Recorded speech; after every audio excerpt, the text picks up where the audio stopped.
April. You like khakis back, don't you?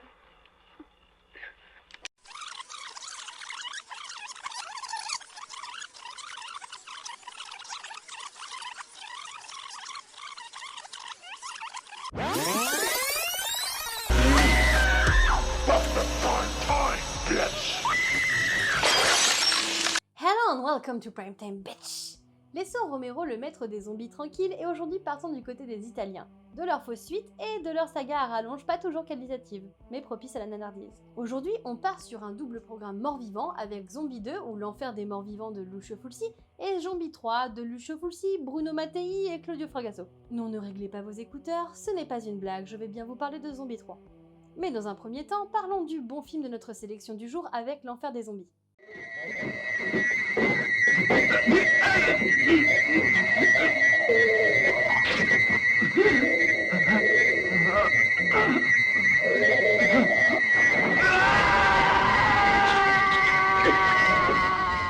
L'enfer des zombies ou Zombie 2, c'est la plus belle preuve que les Italiens et les noms de films, c'est la fête du slip. Dans les années 70, Lucio Fulci prépare un film de zombies qui mêlerait l'aventure et l'horreur. Pendant ce temps-là à Veracruz, le Dawn of the Dead, résultant de la collaboration entre Romero et Argento, sort dans les salles obscures. Plusieurs montages voient alors le jour, la version de Dario Argento sort sous le titre de Zombie, tandis que celle de Romero prend le nom de Dawn of the Dead. Et c'est tout naturellement que le producteur de Zombie 2 décide de changer le titre de son film de The Island of the Living Dead pour Zombie 2, afin de surfer sur le succès de Dawn of the Dead. Le petit, et vous vous en doutez bien, c'est que l'enfer des zombies n'a rien à voir avec Dawn of the Dead.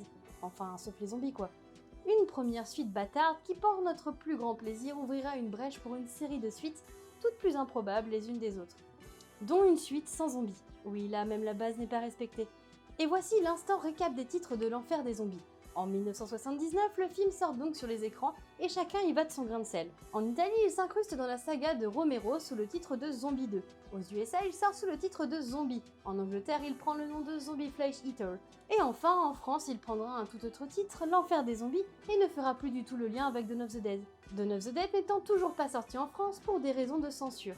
Ce sommet du gore ne passe pas très bien dans la France des années 70. Et l'enfer des zombies, ça parle de quoi? Suite à la découverte d'un zombie dans le bateau échoué de son père, Anne Boles, jouée par Tisa Farrow, décide de partir pour les Antilles, afin de savoir ce qui est arrivé à l'équipage du bateau et à son père.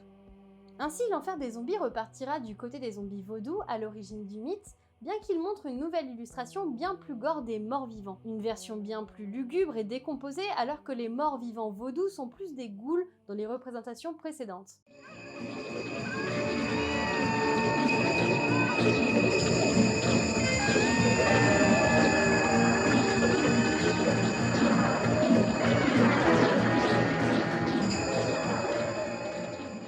Ici, ils sont à un stade avancé de putréfaction, Fulci apporte sa petite touche à l'univers zombie.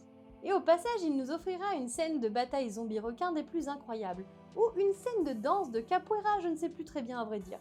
L'explication de la présence de cette scène est tout aussi improbable, c'était encore une fois une idée du producteur Ugo Tucci, qui selon Dardano, le scénariste du film, était un personnage très inventif.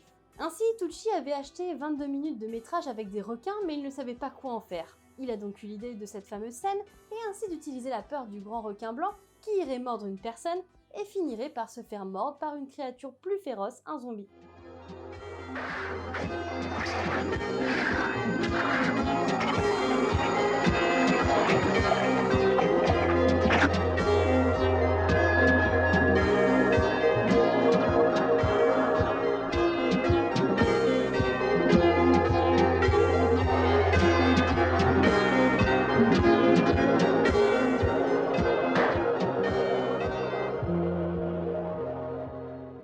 Rien que pour cette scène, vous devez vraiment voir l'enfer des zombies.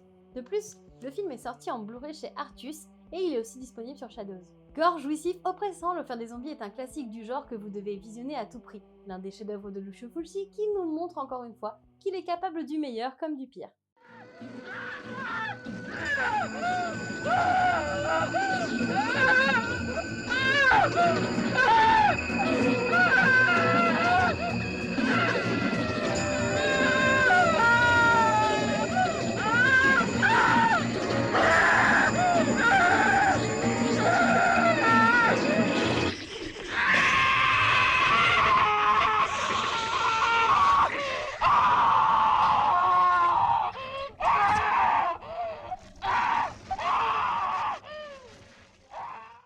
en parlant du pire, parlons de Zombie 3. Bon, là je dois vous prévenir, ça ne va pas du tout être la même ambiance, mais promis, vous allez bien rire entre deux moments de souffrance.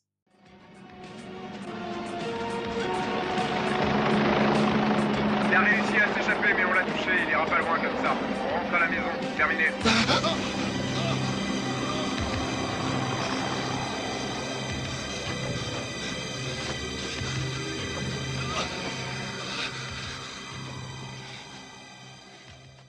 Comme je vous le disais précédemment, l'enfer des zombies a ouvert une brèche et à partir de là, les suites bâtards de Dawn of the Dead sont devenues légion.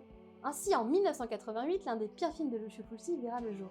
Bien avant ça, il avait réalisé sa trilogie des morts vivants inspirée de l'univers de Lovecraft, avec l'au-delà, Frayeur et La maison près du cimetière. 3 films que j'aime beaucoup. En 1988, il repart du côté des zombies afin de faire une suite ou je ne sais pas quoi à Zombie 2. Et Zombie 3, c'est quelque chose, y a pas à dire. Monsieur!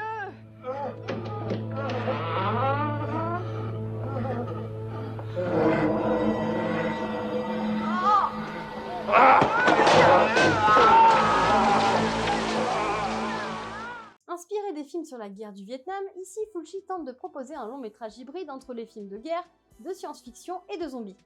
Résultat des courses, il n'est bon dans aucun des genres qu'il exploite. De plus, Fulci étant très malade sur le tournage et insatisfait de Zombie 3, il ne terminera pas son film et ainsi Bruno Mattei et Claude Fragasso se retrouveront à tourner des scènes supplémentaires afin de finir le film. Ce qui nous offre un résultat totalement incohérent et douloureux qui passe directement à la case nanar sans toucher sa paye. Et alors que l'enfer des zombies relançait la carrière de Lucio Fulci, Zombie 3 le décrédibilisera et l'enterrera totalement. Difficile de croire qu'après un si bon premier film de zombies, il puisse tomber si bas, mais aussi que l'aspect nanar du film ne soit pas totalement voulu, tellement le film est bas de gamme.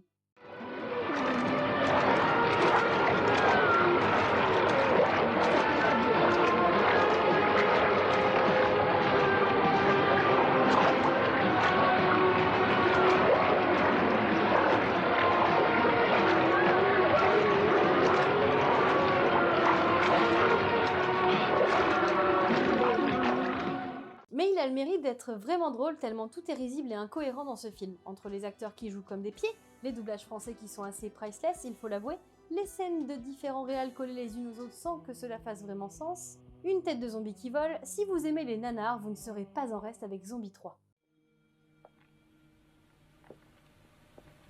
Je crois qu'on est bon pour crever de faim. C'est pas la peine de l'ouvrir, je te parie que même le frigo est vide.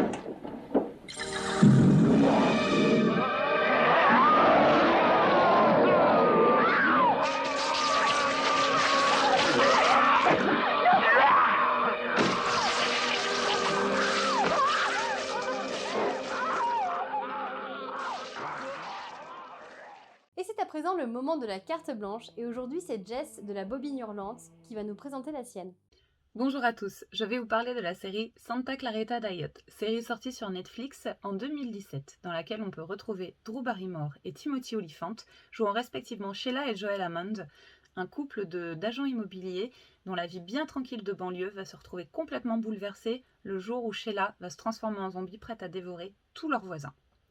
À l'époque où la série est sortie, je rechignais énormément à la voir. Je voyais sans cesse la bande-annonce et ça ne me disait absolument rien. Et le jour où je me suis lancée, pourtant, je n'ai pas été déçue et j'ai dévoré la série en une seule après-midi.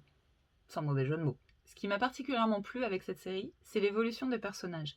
Effectivement, on part de Sheila, qui est quand même un petit peu coincée dans une vie bien trop rangée pour elle, et qui, au moment où elle va se transformer en zombie, va devenir bien plus rock'n'roll, bien plus relâchée, et plus du tout la petite maman au foyer désespérée. À côté de ça, on a son mari, Joel, qui est complètement déconcerté par la situation et qui va être dans une espèce de jeu tellement différent de ce qu'on a pu voir auprès de Timothy Olyphant que je sais que ça en a perdu certains. Personnellement, j'ai adoré. Il y a aussi leur fille Abby et son meilleur ami Eric qui vont avoir une évolution très intéressante. J'ajoute à ça que les effets gore sont assez jouissifs et que le portrait qui nous est dépeint de la famille y est très touchant. Attention toutefois, l'humour grotesque de la série et le surjeu de Timothy Olyphant peuvent en gêner plus d'un et ça fait un petit peu l'effet d'un pétard mouillé. Mais en tout cas, si vous voulez voir ça passer à ça, la série est faite pour vous. Bonne journée à tous et à bientôt. Merci Jess pour cette carte blanche. Enfin, n'hésitez pas à me taguer avec le hashtag Welcome to Halloween Meute si vous visionnez Zombie 2 ou Zombie 3. Et à demain pour une nouvelle vidéo.